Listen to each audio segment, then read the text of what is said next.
Live now on the Sky News Election Channel.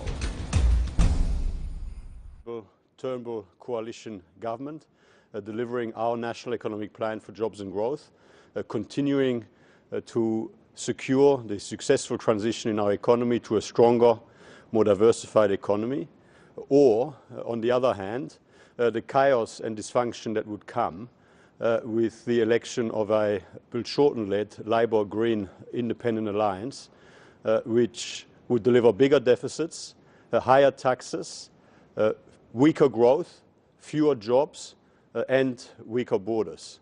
The coalition has a fully costed, fully funded national economic plan for jobs and growth. The Labour Party just has a plan for higher taxes, bigger spending, bigger deficits, weaker growth, fewer jobs, and weaker borders. So happy to take questions. Minister Tony Abbott has come out overnight and said that the reason same-sex marriage has been brought back into the campaign spotlight is because there hasn't been strong enough messaging from Malcolm Turnbull about the economy. National security hasn't been of any focus at all during this campaign.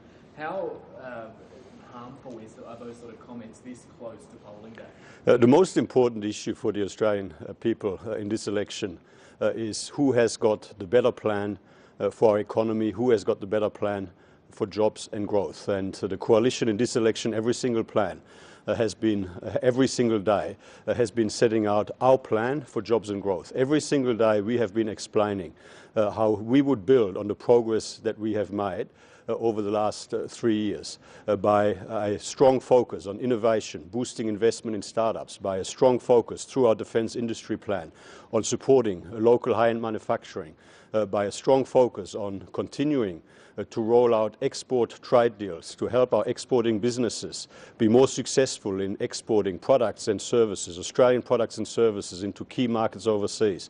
On our 10-year enterprise tax plan, we've talked about this here every single day, our 10-year enterprise tax plan designed to boost investment, boost productivity, boost growth, create more jobs, increase real wages over time, and of course about the fact that our spending commitments in this campaign are all funded, all paid for by savings in other parts of the budget, all guaranteed in the budget. So in this election there is a very important choice for the Australian people, and it is a choice about who will be able to deliver stable government, who will be able to implement the better plan for the economy and jobs, and we would obviously recommend to the Australian people that that is the Turnbull coalition government. But don't those sort of hot shots from within your own party play into Labor's rhetoric that there is deep division still within the coalition? The Turnbull coalition government is a strong and united government. We are a government which has a plan for the economy. We have a plan for jobs and growth. If you look at what has been achieved in our period in government, when we came into government, we inherited from Labor a weakening economy, rising unemployment, a budget position that was rapidly deteriorating. Today, economic growth is stronger at 3.1%. Employment growth is stronger, running at 3 times the rate over the past 12 months compared to the last 12 months of Labor in government. And the budget is now on a credible path back to surplus. We've worked hard over the last 3 years, but we also have a plan for the next term and beyond. We have a plan to keep the Australian economy strong and to strengthen it further. We have a plan to secure the successful transition in our economy from record resource investment-driven growth to broader drivers of growth in a strong, more diversified economy. This is not the time to take risks. This is not the time for political instability. Australia continues to face global economic headwinds. We continue having to work our way through the implications for Australia of slower global economic growth. So we need to stick with the plan, stick with the team, continue heading in the right direction, continue to make progress in securing that successful transition in our economy. Isn't it a bit rich though for Tony Abbott to suggest that you're not talking enough about budget repair? Here we are on the last day of the financial year, we've got a 40 billion deficit, and that's one of the highest own history.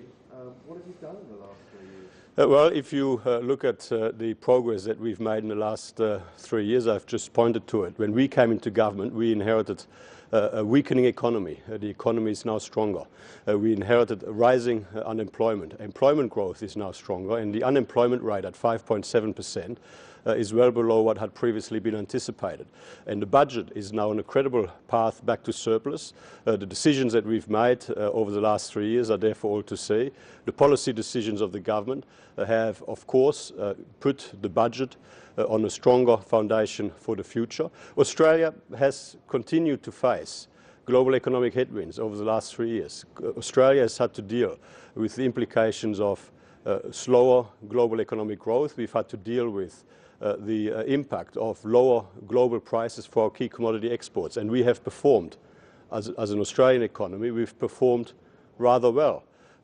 Our economic growth in Australia is higher than any of the economic growth achieved by any of the G7 economies in the world. Our economic growth here in Australia is stronger than in the United States, stronger than in the United Kingdom, about twice the rate of Canada, and it is stronger than the 2% growth that we inherited on when we came into government. But you can't guarantee that you'll be in surplus in mid-2021, can you? Well, our budget makes the numbers very clear, and as you know, the budget that we delivered on the 3rd of May was given the independent tick of approval by the Secretaries of Treasury and Finance, and the policy decisions that we've made since we came into government have improved the budget bottom line. The policy decisions that we've made in the most recent budget have improved the budget bottom line, and in this campaign the coalition has more than paid for all of our commitments by savings in other parts of the budget.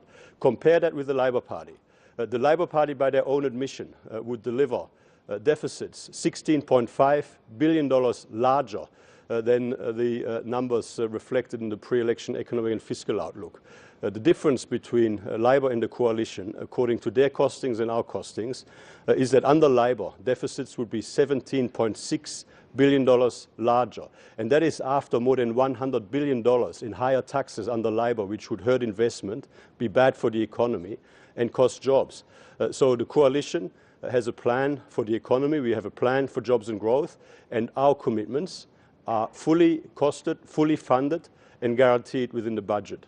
Compare that with Labor's approach.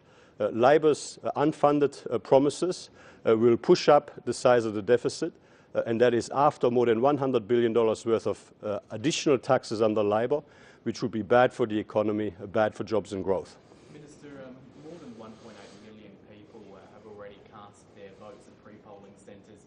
Another 800,000 have applied for postal votes. That's up almost 50% from the 2013 federal election. What do you think is the key reason why so many people are taking up this opportunity? It's not like the conditions for being able to take up those early voting opportunities have changed. There must be something in the vibe at the moment.